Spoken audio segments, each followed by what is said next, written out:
Life. This is Ronald Allen, and we have a very special guest today because she is a publisher by way of, shall I say, education. But before we get to our guest, I'd like to just remind you all as we continue through this pandemic period, and some of you who have been, and I appreciate being on our live chats in the morning. Miriam, my wife, and I, we go walking with our dogs. It's our way of cardio workout. It's our way of staying in touch with what is around us. And we are blessed with having a forest, basically miles and miles of trees right outside our house. Being here 17 years, we've taken advantage of that by one, exercising ourselves, two, exercising our dogs. And most importantly, you get a real gauge of the weather. I use that as a metaphor because life's changes is very much like the weather. Now, most of us have grown up with what we consider the four seasons, right? You have spring, you have summer, you have fall, you have winter. Well, if you've been paying attention, you'll realize that that has not been the case for many years. So this pandemic and all that it entails with all the strange perspectives, I'll use that term, kind of lends itself to those who have been paying attention to their life, their careers, their family, as we grow through, I like to say, circumnavigating the sun. How many times have you circumnavigated the sun? And most importantly, have you learned anything from that? Or are you simply status quo, playing to the same beat and not paying attention? Well, my guest tonight has certainly been paying attention. And just as we have a future guest who is senior to me, those who have been paying attention know I'm 63 going on 6. She has just secured a better paying job in a more suitable environment where she gets to work remotely. So that whole dichotomy of as you age, you have to disassociate yourself with what you like. As you age, you become less of a capital asset. And I've been saying that for years. As we get older, as we mature, as we reflect back on life's experiences, we should harness those experiences, not discard them. If they were bad, it tells us something about what we have manifest. It tells us that perhaps we wish to change. Now we have to forage, have the courage to forage and find the right answers. And I think tonight's guest, Robin Graham, she is a founder, publisher, and she is our guest today. She is, I call a home gal, because I did quite a few years of contract work in Brooklyn, New York, no less. So good evening, Robin. How are you? I'm fine, thank you. How are you? I am doing well, and I'm very pleased to have you on. I have read a number of your publications. And, I don't give the typical introduction of your education, your profession. I'd rather let you express that and share that with our viewers. My goal is to pull out how you have managed life's changes and how our listening audience can use those perspectives to manage theirs. It's a very simple equation, yet at the same time, because of the way we have been programmed, and that's why I wanted you to be my second guest, you have managed to harness that. It's like we've never harnessed energy from meteorites. Well, today we are doing that. When I was growing up, we could not. We didn't have the technology. We didn't have the know-how. We do today. And I think you are a perfect example of how you have moved from one profession to another and supported people who have gone through drastic change. And I'll let you explain those scenarios, those situations. So first of all, I guess let's let the audience get to know a bit about you. You are from Brooklyn. Tell us a bit about your story, your previous profession, and how that springed you into what you're doing now. Hi. Okay. I'm born and raised in Brooklyn, one of 9 children. Um, Always loved education. Never thought that I'd be working in education, but as it turned out, I just completed 20 years, retired. Um, Congratulations. Thank you. Looking back, I think I always enjoyed being around people that were smart. And I'm looking back at my road, and one of my first jobs was working at NYU in the village, and I mostly did clerical work, but I was around, some of the most intelligent people doing things with their lives and thinking, will I ever get a chance to do what I really want to do? I wasn't quite sure what it was at the time, but as I went on, I found out that writing would be that. So after I left NYU, I also secured a job at the Juilliard School. Same thing as a clerical worker. Still not in my element as a writer, right? And left Juilliard. I ended up working at New York Law School. Same thing, administrative assistant, typing letters, etc. By the time I got to the Department of Education, I had already started a newsletter for a drug treatment program because I was working 2 jobs at the time. I had 3 children at home, and to make ends meet, I worked 2 jobs. So I worked in the college office at the high school nights because it was a night and day high school. And what I did there was help edit college letters and essays that students were sending to the college of their choice. Also help them choose the right scholarships.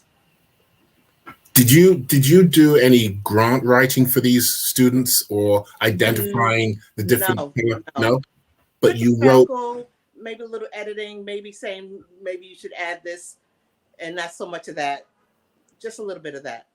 that. That is so interesting because today, and I was just reading an article. Why don't we teach handwriting skills, letter writing skills? And everyone, of course, is saying, well, we do everything on a computer. But I think Right. they're missing the point. It's the construction of the idea, which Exactly. is the skill set that you have. I'm going to kind of redirect you a little bit because you said two things that I want to jump on. Uh, 2 jobs back in the late 70s, 80s, This was the mid to late 90s. 90s. Okay, well, Right. that was when we had our dearest Clinton in office. um, it was for a purpose, and it seems that you knew what you wanted and you stayed within an environment, education, uh, people who were creative, and you said yourself, Yes. these people are bright. And of course, the institutions you mentioned require a baseline that certainly is higher than what a lot of people are beginning today to realize that that's all they can get. And I'm speaking of Amazon, for example, Right. very highly intelligent people, Right. yet they're doing mechanical work. What was it that kept you focused, even if you had 2 jobs, but they were still in that academic brain exercising, right? We call it brain muscle memory. Well, you were Yes. developing your brain memory. What was, what can you recall why you were driven and to stay within that genre, if I can use that term? Well, I think it was twofold. When you're around in the education field, because I worked at the high school, but I was in a college office, so I was around a lot of um, interesting conversations, higher education profiles, and I had 3 young children at home, so I wanted to learn what the next steps I had to take as a parent. So it was more so a personal education and listening Yeah. and just gathering the word that people use when they're writing their letters and expressing themselves. So I had tapped into that I was a good writer because I could read somebody's essay and say, change this around. I just had a knack for it. So in the second Yeah. job is where I really used that expertise.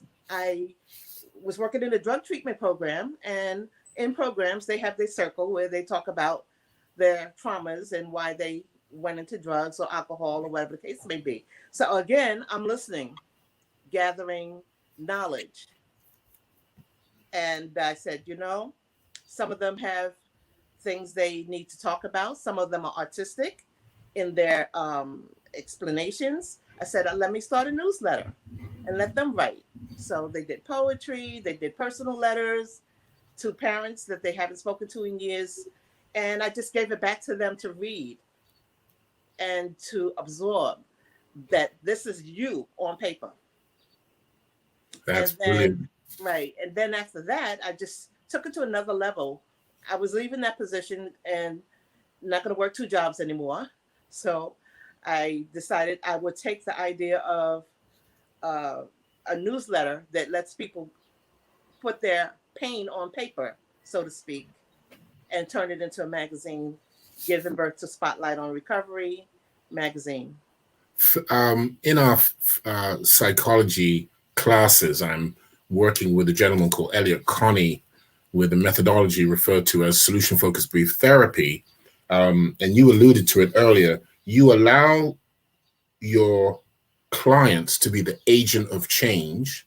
And in your approach, by getting their thoughts out on paper, they can see what it sounds like and Right. read like to other people and then adjust. And it's in that exercise, it's in that process, which is where the self-confidence, I love to use the word self-efficacy because it's a strong word. It demands that you, like yourself, you broaden your knowledge, your vocabulary, because Right. after all, that's what we're here for.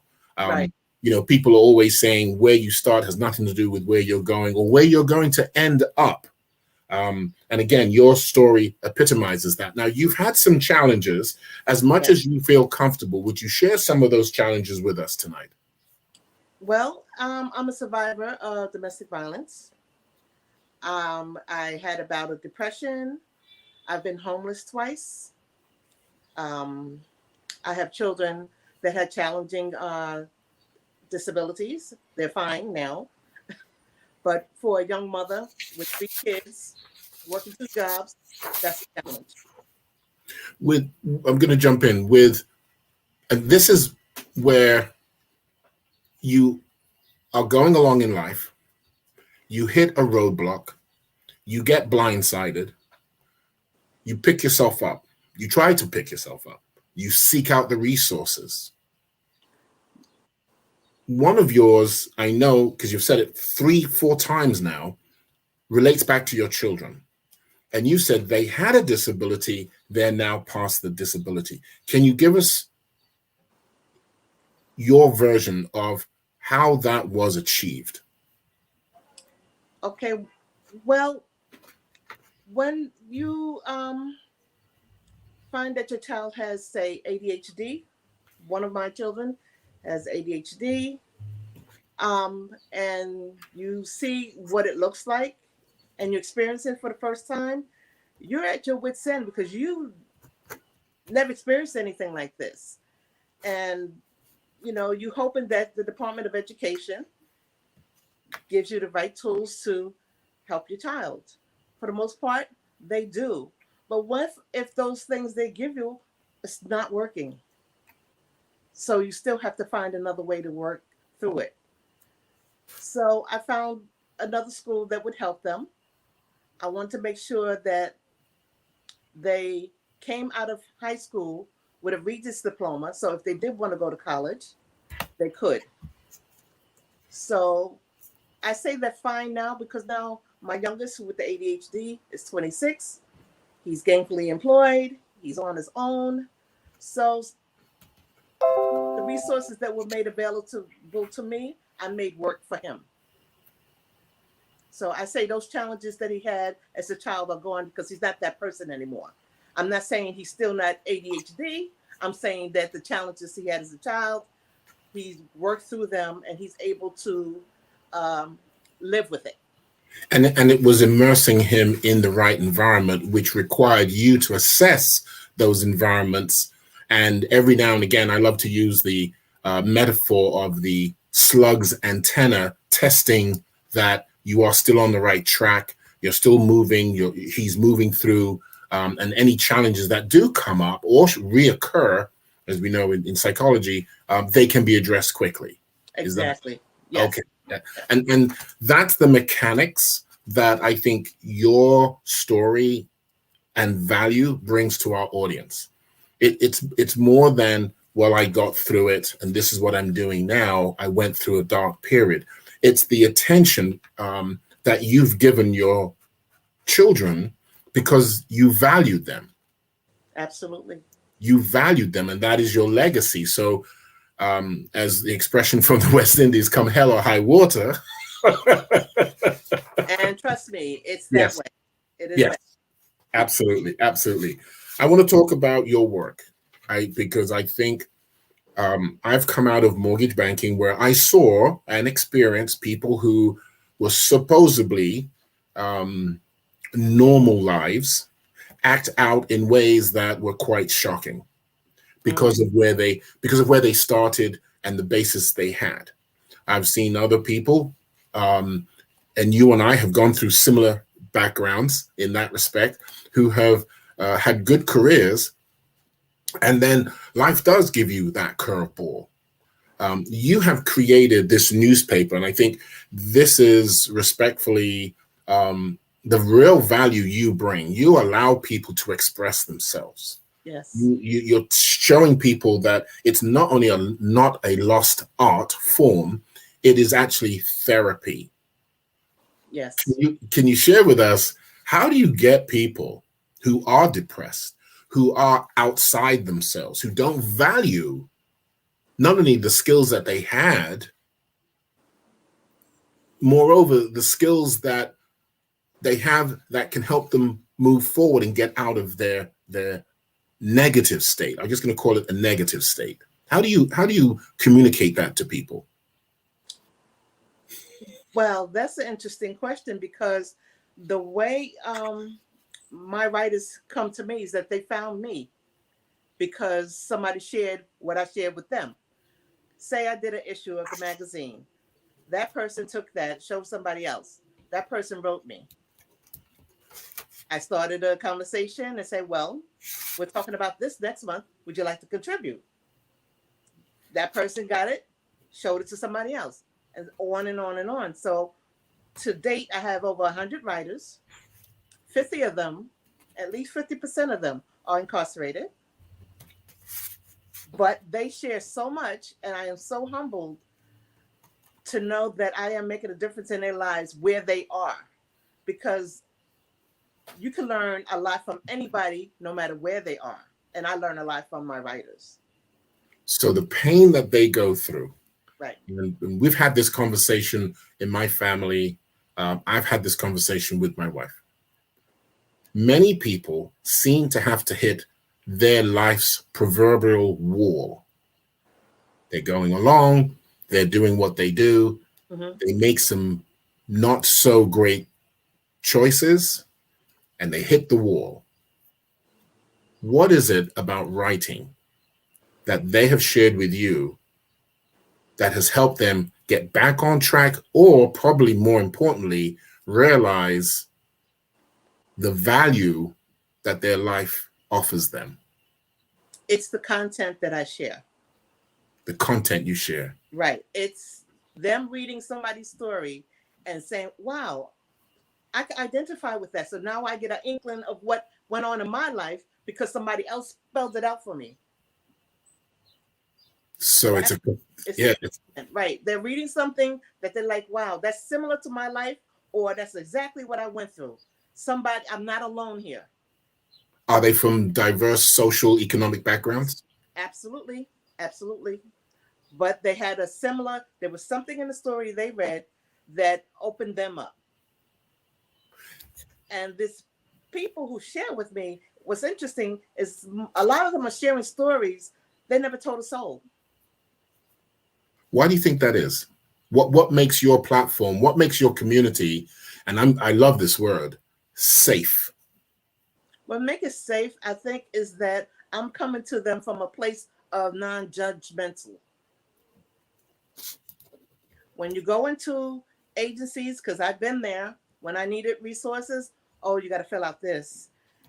They ask you a million questions when all you really need is somebody to maybe grasp that you're really in need here and you don't really want to answer all these questions. I don't ask those questions. You're where you're at. I'm not asking how you got there. I'm not asking what you did. I'm saying to you, these are my topics. Do you want to share? And once they share, I give them comments on it. I tell them what they need to know. And then I congratulate them on becoming a contributing writer. And that changes everything because where they're at, they may not be anybody in their mind. Now, when you get this letter from Miss Graham, you are a contributing writer. So Yeah. that gives you, hey, wait a minute, I'm somebody. Yeah, The paper cachet. says I'm a contributing writer. On Absolutely. top of that, when I send them letters, I write Mr. So and so and so or Miss So and so and so. Because to me, I have respect for you. So what they're getting from me is a person who's non-judgmental, who's going to address them as though they're a person because they are, and not just a number. So I got to jump in here. The Mr. and Mrs. I love because I'm a formal person until I ask for permission, which is building rapport, which is so many people have forgotten those fundamentals in there's a great book which my mother gave me years and years and years ago, the fundamentals of interpersonal communications. And that is absolutely crucial because what you've just expressed, people need to do so that they can fast track that relationship. They can fast track meaningful engagement. You also mentioned the number of pages. I just saw a documentary that shows 1 page in most states to get a gun and 12, if not up to 21 pages to get any kind of federal, state, or county assistance. Wow. Wow. 1 page to get a gun. And I can go, a frog went a courting. Wow. Or up to 12 to 21 pages. This is astounding. Now, just to frame out your impact, and a lot of people say, yeah, I've been doing it for 1, 2, 4, 5, 8 years. You are now celebrating this October 20 years? 20 years. 20 years. Yes. I say I have 4 children. I have 4 sons. Spotlight on Recovery is my 5th child. Spotlight Recovery. Google it, guys. Google it. Spotlight on Recovery. Spotlight on Recovery. Thank you very much. We are talking, and by the way, Robin, you also remind me, even your demeanor reminds me of our English teacher back at Rapport College. He was a Catholic brother, very staunch, very proper. What reminds me of him from you is your, and I can tell, detail to exactness in writing. Can you give us some examples? And I've said to people, when we talk about managing life's changes and using effective communications, it's more than just the Mr. and Mrs. Right. It is the requirement of laying up your request or basing your research for a request. Rather, excuse me, basing your reason for a request in research. Mm-hmm. Can you give us some fundamentals of how you've helped people? And, maybe pick out 3 or 4 different stages, structure, grammar. I know we always talk about run-on sentences. Yes. Right. We talk about a lot of those. Right. Keep in mind that the all my writers are not incarcerated. 50%, the ones that are outside of incarceration, I do the same thing with them. I may correct them. I may change things around.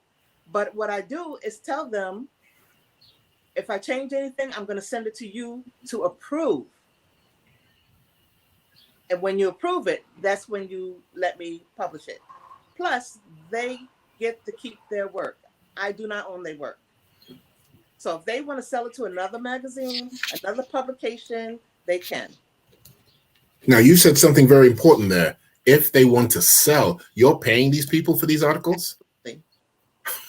Ha! How do Ab- you price out? What's your business model? How do you price that out? How do you? I make sure I can keep it within what my budget is. It's 5 cents a word.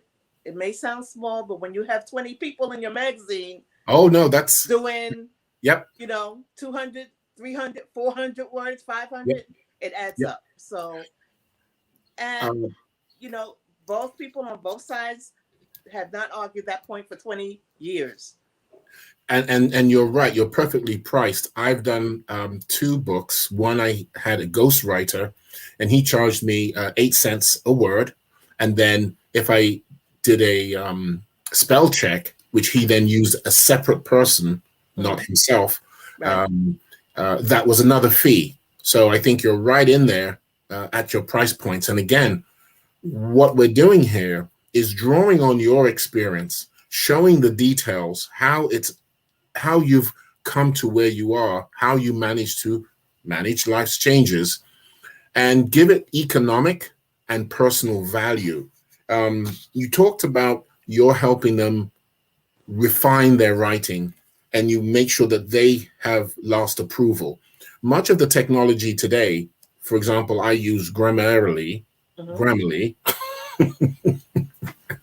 Um, do you also help them understand if they're not comfortable or versed in some of the AI technology that comes with the software that you have to use, to send back and revise content? Okay. For the people who are my writers on the outside, they know. My writers who are incarcerated, everything's handwritten. So I write them back. So they get a copy of the printout. They read it, they make corrections on it if they want, send it back. So it's that kind of snail mail Yep, yep, process. A couple of them have JPay, so I can actually send a letter that yep. way. Um, for the most part, it takes a while, which brings me to why I do bi-monthly magazines, because it does take a while to get stuff back in the mail, get it back out to them if I have more questions, etc. The story of people is vast. We have cultural differences, we have nationality differences, we have regional differences. In all the stories, what would you say are some of the key aspects to people's fortitude of still wanting to go on? Somebody somewhere gives them hope. Anybody who doesn't have hope may not have that fortitude, may just lose it altogether. If they find one person to tap them on the shoulder, that's hope. If you're in solitary confinement, you may not you may not get that. You may not get that. I was talking to one of my writers, been in solitary confinement since he started writing for me in 2014. He's out of solitary confinement now. And he used to always write in his letter to me, it's so good to hear from you. Thank you so much. I look forward to your letters. Just those little things gave this gentleman hope, because where he was, and he didn't give up. He's improved as a writer. Um, he is a friend to many. He gives a lot of his time and energy to other people. He's changed his life while he's been there, while he's been away. And You that's what you look for in a person. What I do is very small. They have to do a lot of work to get past that. Sometimes a tap on the shoulder or a letter is not enough. Sometimes they have to do the hard work. When you think about it, they have to do the rest of the work. you're absolutely right. As a coach, my responsibility is to listen. And you said that earlier. You listen and you feed back information based on what they're telling you. And you're constantly, again, the slug's antenna, you're constantly feeling for the pressure, the interest, the acknowledgement, the disdain, the pushback, the fear.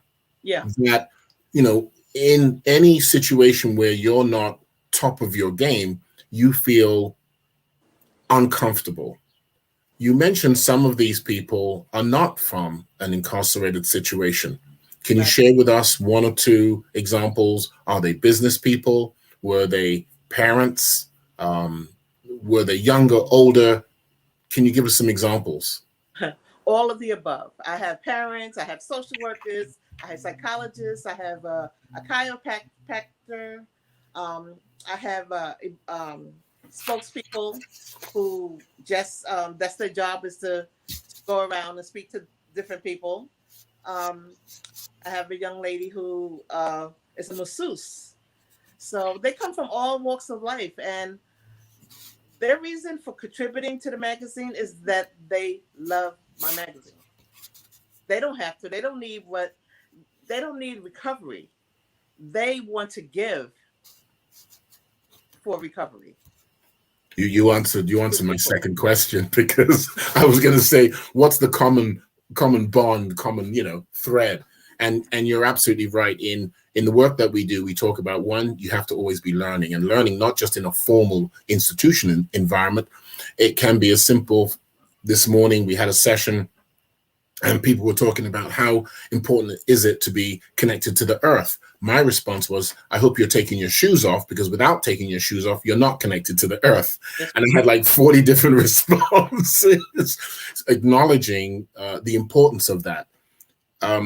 So one, always learning. Two, being part of the learning, right? You're selecting the environments. right. And three, giving back. And I think all three, not only you are doing, you're giving the voice to people that may have lost connection, right? Absolutely. They've lost connection. Um, of your children, any following in your footsteps? Any taking on the mantle? Not yet. Not yet. Okay, I have a couple of them that were excellent writers, but they kind of channeled into other things. One sure. of them is great with sports, and I hope to have him do a podcast because he's amazing. Hockey, football, basketball, baseball. He knows people before his time, their records and everything. So I hope he goes into podcasting. He's terrific. Um, but nobody's writing like doing what I do. No, none of them. Now I'm gonna blow that out a little bit. And I know most people think of writing. Here's a pen. Here's a piece of paper. Mhm. Get to writing. We said earlier, though, in writing, you pull on a number of skill sets.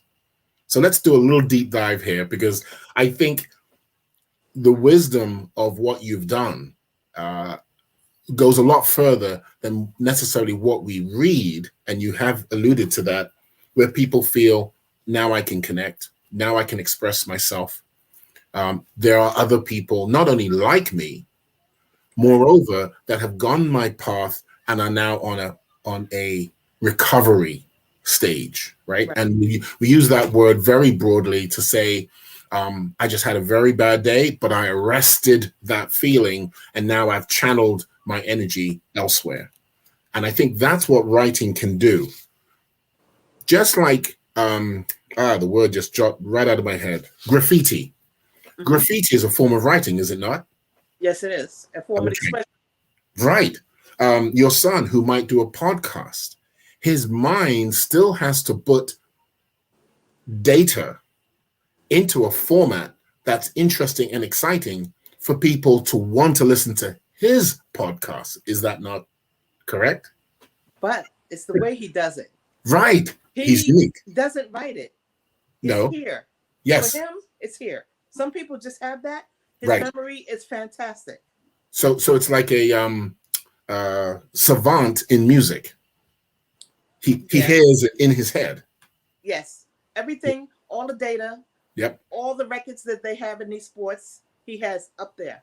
and can spew it out at any given opportunity. And where do you That's think how that? Where do that's you how think his that? mind works. And where do you I'm think not, that I'm that discipline? way, but I'm that way with movies, with old film, classic films. I'm that way.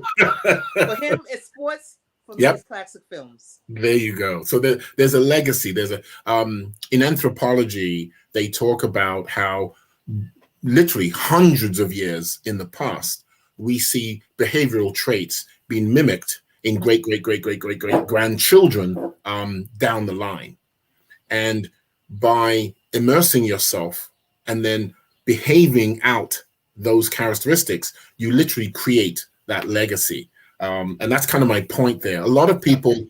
right? It's taking all these different sciences that we study.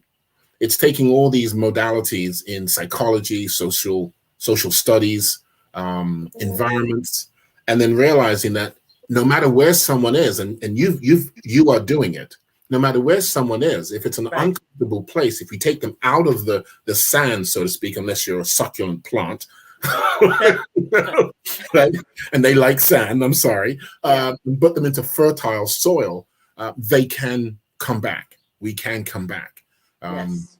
just like the human body regenerates itself every night, the brain regenerates itself every night. Not knowing that, you are handicapped and you are the fertile soil. You have created that fertile soil. Um, what about yourself? How do you stay focused? How do you stay up? How do you keep your performance level where you want it? Well, now that I'm retired, I still do everything that I was doing before, except I do it on an assortment of levels. I now do more outreach than I ever done since I started the magazine 20 years ago. I now choose what I want to do each day based on the job at hand. If today I want to go pick up my mail, I do that. And if later on in the day I want to open the mail and start answering the letters, I do that. And then on the next day, if I choose this is the day I'm gonna reach out to a certain amount of people, like I have one writer that I put him on a schedule because I'm doing a project for him. I said, this is the day you're gonna call me. These are the hours you're gonna call me because we need to talk this whole thing through. And sometimes you just have to do that with certain writers. You just can't say I'll take care of it and that's it. You have to have them involved. So he's involved in the project with me. Other days, I take take my time, take a lot of notes about what I did today and what I didn't do. I have phone calls twice a week with a friend called accountability calls, Oh, where she checks me, I check her, just is in she in the case. same? Is she in the Right. same line of work? No, she's a motivational speaker, teacher, like that. So I check her, she checks me. Well, did you do what you said you was going to do? Oh, yeah, I forgot about that. Would you do? Did you remember to do your thing? So that's what we do So twice a week. what's the penalty if you didn't do something? Is it like a No, a simple apology. Oh, I couldn't get you today. Let's do it this day. right? You Just a gotta simple have, apology. yeah, You know, and then you gotta have a say. Okay, we're gonna do. I'm gonna do it within 2, 3, 4 days, because otherwise it just becomes a to do list. right, Okay, right. nice. I like But that. I need that, and I didn't know I needed it until I stopped working, and I saw that all this time I have. What else can I do with this time? So I said, I'm gonna do this on this day, do that on that day, make sure I have phone calls on this day, outreach this day. When do I do the magazine? Well, the magazines are already done because all my writers submitted all their work. It's just a matter of saying, do I have enough ads in to go to print now? And then when I do, I go to print, and then I'm already working on the next one to send to the graphic artist because I have all the articles already. All I have to Right, do is put them in order. So it's not a stressful environment. The only time it's stressful is when I have the new topics in the fall and I'm sending it out to 100 people. So I'm expecting 200 letters because they get to pick two topics apiece. So I'm expecting 200 letters between December and March. So So, that's when it gets hectic. so give us an example of your typical year. Wow. Right? It's A yeah. typical year is 6 to 8 issues. Okay. Okay. Well over 100 writers. Over, I would think I do 200 to 300 letters a year writing back and forth, if not more. Um, I will be. I just hired a translator because I'm going to have a Spanish issue. So Nice. yeah, and I hired a editor because I know I don't catch everything. Even though Very I have the nice. time Very to look through nice. it, Yep. still when it gets to print to me, I still see little things that I miss. So I know I will never catch everything. I'm not going to put that stress on me. So I have somebody to do that for me.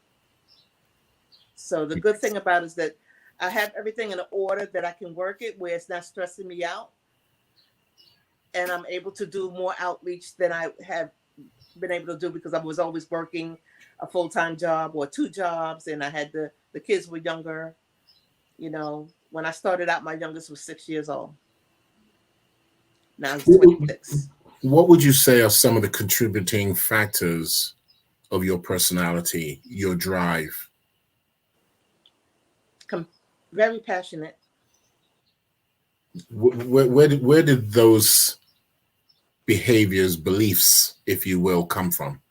Where do you think they came from? My heavenly Father,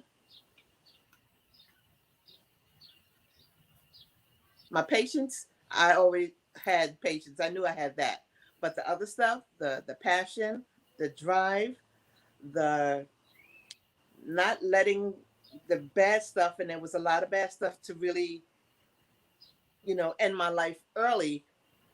Because I got there in thought, and I think what helped is that instead of me reaching for the way to end it all, I just cried. People don't cry enough to the point where they they don't want to hurt themselves. I think, and I think when I think of people who chose to get a drink or to abuse drugs, maybe if they just cried, I don't want to judge nobody, but I think for me, crying, I did a lot more crying than I did about whether I want to take a drink or hurt myself or do drugs or hurt somebody else for that matter. The In frustration of it. in most cultures, the the biological need, and notice how I'm phrasing this. I hope people are beginning to understand that when I say something, I'm really trying to draw down on the most current information and the most relevant information. The body excretes liquids, emotions, vibes, electrical signals based on how it's stimulated. And stress is one of those that, after a while, the body needs to cleanse itself. Right. And crying is one of those actions the body does. Our societies and our social structures have almost clamped down to say that is not accepted. Mm. It's very much like the sexual behavior you see of young children, which is natural because of curiosity, because of a sensory stimulation, and not a perverted, I can do this to you mindset. Right. I Right. draw on I draw on those because I've had a number of my nephews and nieces over, I would say, the better part of 100 years, who have committed suicide. And there have been some that I've tried to bring together and then pull away, me to pull away, Right. let them, because of their age group, because of their Right. professional interests. And I have not been able to save them. Wow. So when I met with you, and I believe it was Orly on her health network, Yes. and I heard what you're doing, and I know there are many, many organizations. The difference is you are truly grassroots. Yes. And when you talked about crying, again, a lot of these institutions will say, they're there, don't cry. Right. Again, steeping us like cognitive behavioral therapy in the pain. Right. We wish to keep you in the pain instead of releasing. And you said earlier, I'm not here to judge. I'm not here to pigeonhole you. Right. And unfortunately, societies have done that. In fact, you and I had a conversation earlier a couple of weeks ago, and I said to you, did you know a gentleman called John Gatto? Because he was in the New York school industry profession for 30 plus years. He died in oh my goodness, died in 2007, I think. No, later, 2012. Mm-hmm. And I had been trying to get him on the program because he wrote a number of books about how we're dumbing down our children. And that also talks about our behavior, our emotional outlets. Right. Your work allows people to cry through their words. Yes. Yes. Um, I've had many writers send me a letter telling me that they read the magazine and it brought them to tears, and how it felt to release, because they were told as men we're not supposed to cry. right. And he couldn't help it because what he was reading was probably speaking to him, a place that he long shut off, because you do shut it off, Yes. you know. Yes. It spoke to that part that he shut down, and he had to let me know that it now opened him up, and he was emotional about it. And and I told him it's okay. It's okay to cry. What do you find? I'm trying to find the right word here. What do you find that's the New York sound, by the way, the police car. Yeah. Yeah. that that's a New York sound. I love it. I worked in Brooklyn for about 4 years when I first came to this country. 9 years in in Manhattan's proper, and I had a small interior design firm for about 10 years. Put myself through FIT, and every time I hear that sound, all I can do is laugh and say, "That's a New York sound."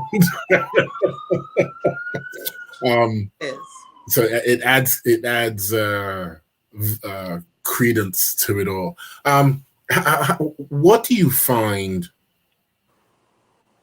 that these people, their personalities, are like once they've gone through that transformation? Confidence, self uh, gratitude, that they are no longer who they thought they were or what people told them they were. One of my writers wrote that, in his article, if you was to Google my name, you would see my arrest record, and you know who I am, what my tattoos are, and what is. But that doesn't tell the whole story. Right. And he's right. It doesn't tell the whole story. The people I hire, like I said, I don't judge them. I come to them as a person looking for writers, and you fit that bill, and that's the way I'm going to treat you. Now, if you lead a little, extra more like a, whole handing or something like that, I have the one person that he's got to call me every week, and he's poured his heart out, what's going on, why he's stressed. So all I put at the end of my letters to him is in your corner. So he know he's got hope. I'm in your corner.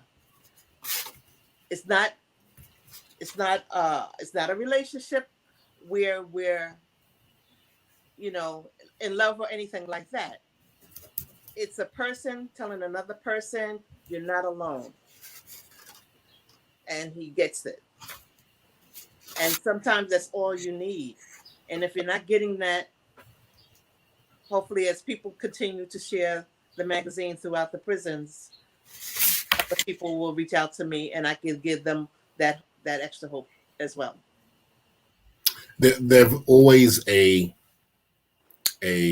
like a slogan, like a little branding that people use, and that is such a relevant in your corner because they feel that they are backed up in a corner.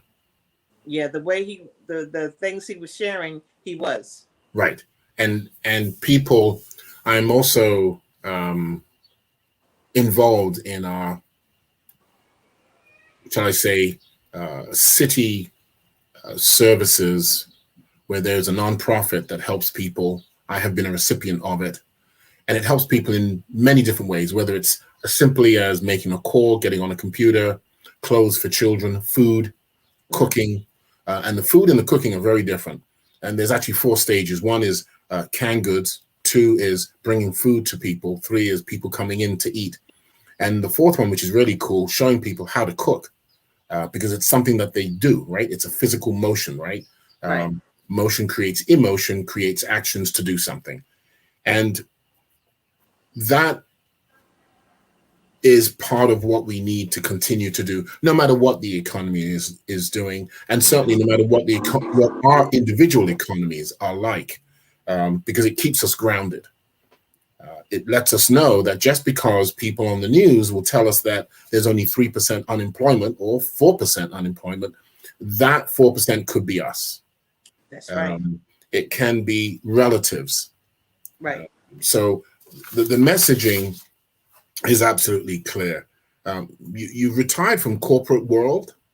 You just Uh, you haven't retired I from would life. say I retired from service. From I work for the Board of Education. To me, that's service. that service. Okay, Civil okay, service. Yeah. okay.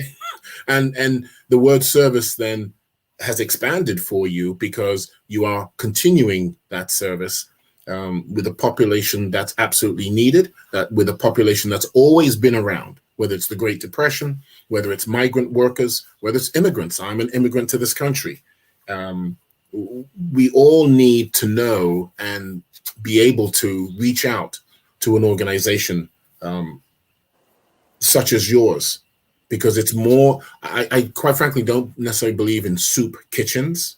I think bring the people in and make them work uh, and then feed them, but not just to come in and eat. Uh, but that's a whole other topic. How can people help your organization? Are you set up as a nonprofit? Where do you see yourself in 24 months? I'm not a nonprofit. I'm a for-profit. The way people can help is order a subscription to the magazine. Share it with somebody else after you finish reading it. Even if you don't want a subscription for yourself, get one for the local library, youth center, the director of an organization that you're connected to, the PTA at your child's school. You can get a subscription for them. It'll be sent directly to the school or the persons. That's how I need help. I need help in getting more information out about what I'm doing, the magazine itself. My One of my therapists that write for me asked me what do I think needs to be done to help people who are not going to get help because whatever the situation may be. Yep, yep. And my answer was that you knock on every door.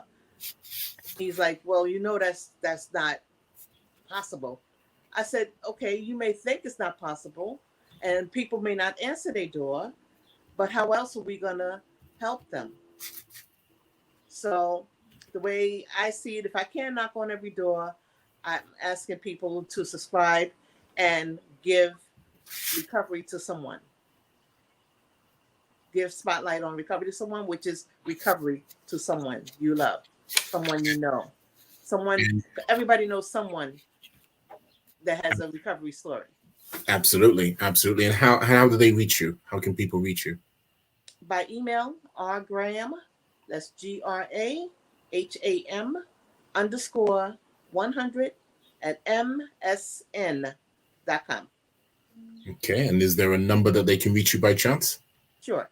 347 831 9373. 347-831 373. 9373. That's 341-831 9373. 347. 347. I did say that. I didn't say that, but I wrote it down. 347 831 831 9373. 9373. Robin Graham, publisher of the Spotlight on Recovery, and it's a bi-monthly Yes, it is. publication. If you wish to contribute, you can certainly get in touch with her. We will have these recordings available across most of our social media sites.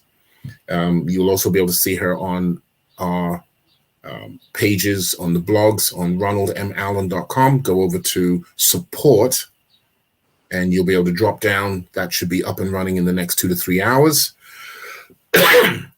Robin, any last words you'd like to share or express as a means of reaching out to those who may still be hesitant? Know that you are important to somebody. Even if you feel like, oh, they turned their back, they're not my friend anymore, he doesn't or she doesn't love me anymore, you are important to somebody. Even if you don't think you're important to the person that look in the mirror when you look in the mirror every day, but somebody loves you. God loves you. And there's somebody else. You love you. You just have to tell yourself that you do. This is Ronald Allen, managing Life's Changes, with my guest, Robin Graham, who is a publisher for 20 years, producing her own brand of community support and outreach for anyone that has found themselves on the wrong side of the track. Spotlight on Recovery. You'll see her information on our social media site, on our website, and of course, check back with us on ronaldmallen.com, and you will see other guests that we've had on our program. Robin, thank you very much for this interview. Oh, you're welcome, and thank you for having me.